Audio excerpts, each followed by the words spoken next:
The Movie in Your Mind by Samuel Arcelay. Copyright 2024 Samuel Arcelay. arcelaysamuel at AOL.com. Introduction. The movie in your mind is the analogy I use to describe the images in our mind, which occur when we think or engage with vivid thoughts. I refer to this phenomenon where we mentally visualize the events, characters, settings, and actions involved in the narrative or our perception of people, places, things, events, or situation in our life. When you and I do this, we are creating a rich and immersive experience, like watching a movie, and we are often glued to the screen, subconsciously. Often, we are in a hypnotic, trance-like state. We can be washing dishes, driving, or doing something, and mentally we are glued to the screen of the movie in your mind. With this analogy, I highlight the power of imagination and the way that our mind constructs elaborate scenes and scenarios based on the following factors. 1. The images we allow into our mind. 2. The words that we say to ourselves and to others. 3. Our facial expressions, our tone of voice, our breathing, our posture, and body language. 4. Our choice of words, the language that we choose when we communicate with ourselves or with others. Are we pessimistic or optimistic? Do we blame? Do we play the victim role? Do we constantly complain? Do we look for fault? Do we always focus on what can go wrong instead of what can go right? Do we focus on what we do not want to happen instead of what we do want to happen? Just like a movie, the mental imagery can be detailed, dynamic, and engaging, allowing individuals to become deeply involved in the story and feel as though they are experiencing it firsthand. The director, writer, and producer of a movie want to engage the audience and create and set the mood. You can do the same in the movie in your mind. You are the creator, and you are the audience. This is important because, as I will demonstrate in the following pages, the images that you allow into your mind and the words that you use in your self-talk all send your brain commands, requests, instructions, and signals. These commands, requests, instructions, and signals are examined by your brain and by your subconscious mind, and they are interpreted by them as how you want to feel and how you should behave. Your brain and your subconscious mind will then go to work to produce the results that they think you want. Their job is to protect you and give you what you want and to keep you alive. Special effects. We can add special effects to any scene in the script of the movie in your mind. Special effects can be our facial expressions, our tone of voice, our breathing, our posture, and our body language. The movie in your mind is a useful concept for understanding the cognitive processes involved in the stories that we tell ourselves and how the narratives that we create can evoke strong emotional responses and create lasting impressions on the audience. You, I, they, them, him, her. The movie in your mind underscores the importance of descriptive language and storytelling techniques in literature, film, and theater. It combines this artistic experience with psychology, neuroscience, and personal development. It is a useful tool, skill, that can be used to enhance quality of life and design our life. The movie in your mind tells your brain how to make you feel, behave, and perceive life. This is important, but most people do not know this. I teach you how the movie in your mind gives you brain commands, requests, instructions, signals. In this short booklet, I am going to provide you with decades of college education in behavioral science, decades of trial and error, and decades of therapy sessions. I combine psychology and neuroscience and teach it to you using a simple choice of words. I do it with an academic credential and with a street credential. Scrutiny has been used to deliver psychology and brain science into simple user-friendly language. I share this with you, using examples from everyday life to which you can relate. Much of this information exists in textbooks and scientific journals, but seems to be written in very technical language. They are written for medical students, doctors, or neuroscientists, indirectly keeping beneficial information hidden from the public for whom it is intended to benefit. In my experience, most of the books I have read begin with and continue with technical information that serves no purpose unless you are prepping for a test or performing brain surgery. I once bought a book about the brain and the author wrote pages about the neuroscience of the blinking eye. I was so bored I stopped reading the book. How does that information help me in my life? I am trying to make money, have sex, build a business, buy a house. I want to get to the gym and work out. I want to stop worrying, eliminate fear, anxiety, and panic attacks. I want to stop obsessing about negative thoughts. I want to forget my boss, my job, and coworkers once I get home. I want a better memory, a higher intelligence quotient. I want my brain to process information and retain it like I am a genius. That is what I want. For example, what good does it do me to know that the brain has X% of water, X% of salt, and that has a gel-like consistency? Or that it contains 10 billion connections, and that it is a marvel of creation, etc. Blah, blah, blah. It can power a light bulb with its own electricity. So what? That is okay for dinner conversation or chat, but how does that help us eliminate pain, fear, insecurity, create confidence, improve memory, enhance cognitive ability, and prevent cognitive fatigue? How does that help you create happiness, make money, or find love? How does that help us break bad habits or achieve, create, and accomplish goals? How does it help you eliminate anxiety or a panic attack? How does that information help a student develop confidence and a better memory or willpower? I have spent countless hours screening information in my effort to build a better me. I do not want to be a brain surgeon. I don't need to know all those scientific and technical details. This book saves you all the time that I wasted. I get to the point.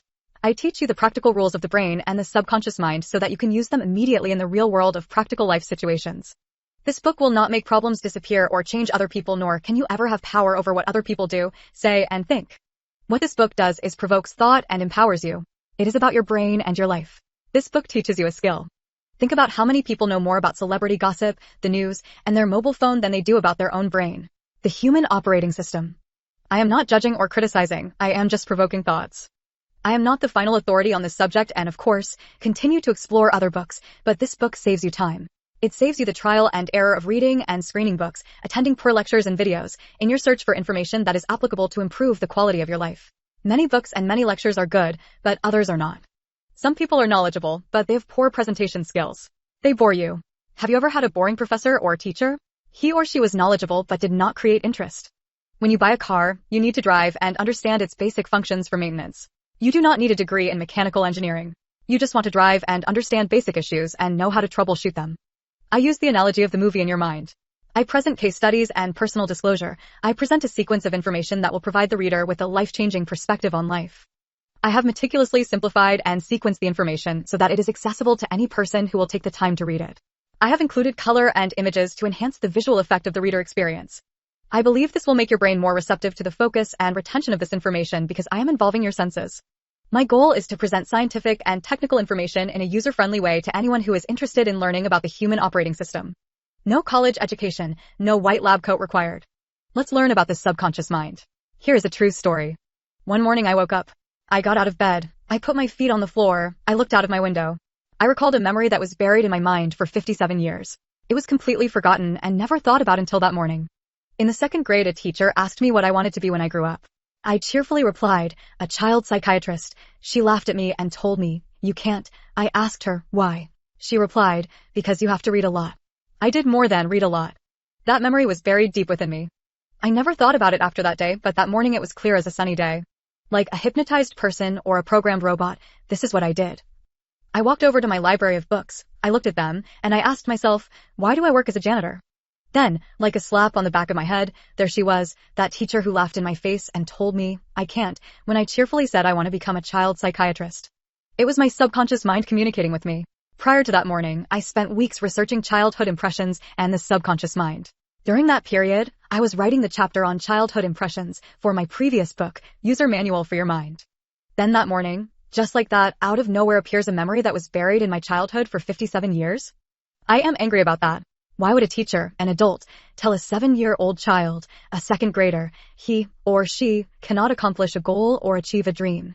We can differ on this, but in my perception, her words indirectly planted a subconscious impression into my 7-year-old subconscious mind. I wasted decades of my adult life working as a janitor, a foot messenger, and conducting physical labor, because there I felt safe. There I did not have to read a lot. I lived my life as a broken child, thinking I needed to be fixed. I was intimidated by academic environments and felt inferior to anyone who I perceived intelligent. If I saw a man dressed in a suit, I perceived him as a success. I felt inferior to him. I addressed him as sir. I had a movie in my mind. It was not in my best interest. I was glued to the screen. I watched it every day, maybe all day.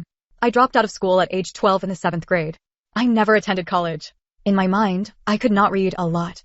Ironically, I spent my nights in bookstores and reading books on neuroscience, psychology, and personal development.